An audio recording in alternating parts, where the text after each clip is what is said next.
ബീഹാറിൽ പാലം തകർച്ച തുടർക്കഥയാകുന്നു. 15 ദിവസത്തിനിടെ 10ാമത്തെ പാലവും തകർന്നു വീണു. ബീഹാറിലെ സരൺ ജില്ലയിൽ ഗണ്ഡകി നദിക്ക് കുറുകെയുള്ള പാലമാണ് ഏറ്റവും ഒടുവിൽ തകർന്നു വീണത്.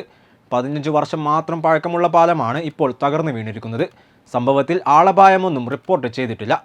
പാലം തകർന്നതിൽ ഉന്നത അന്വേഷണത്തിന് സംസ്ഥാന സർക്കാർ ഉത്തരവിട്ടു. സംസ്ഥാനത്തെ എല്ലാ പാലങ്ങളും പരിശോധിക്കാനും ഉത്തരവുണ്ട്.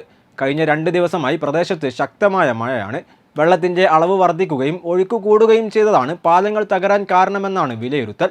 സിവാൻ ജില്ലയിലെ ഗണ്ഡകി നദിക്ക് കുറുകെ തന്നെയുള്ള മറ്റൊരു പാലവും തകർന്നിരുന്നു. പാലങ്ങൾ തകർന്നു വീഴുന്നത് തുടർക്കഥയാകുമ്പോൾ ബീഹാറിലെ സംസ്ഥാന സർക്കാരിനെതിരെ ശക്തമായ വിമർശനം ഉയരുന്നുണ്ട്. മധുബാനി, അരാരിയ, ഈസ്റ്റ് ചമ്പാരൻ, കിഷൻഗഞ്ച് എന്നിവിടങ്ങളിലാണ് നേരത്തെ പാലം തകർന്നു വീണത്. നിതീഷ് കുമാർ സർക്കാരിൻ്റെ അഴിമതി ഭരണമാണ് പാലം തകർച്ചയ്ക്ക് കാരണമെന്നാണ് പ്രതിപക്ഷം ആരോപിക്കുന്നത്. Waytonikah.com, the exclusive Muslim matrimonial site.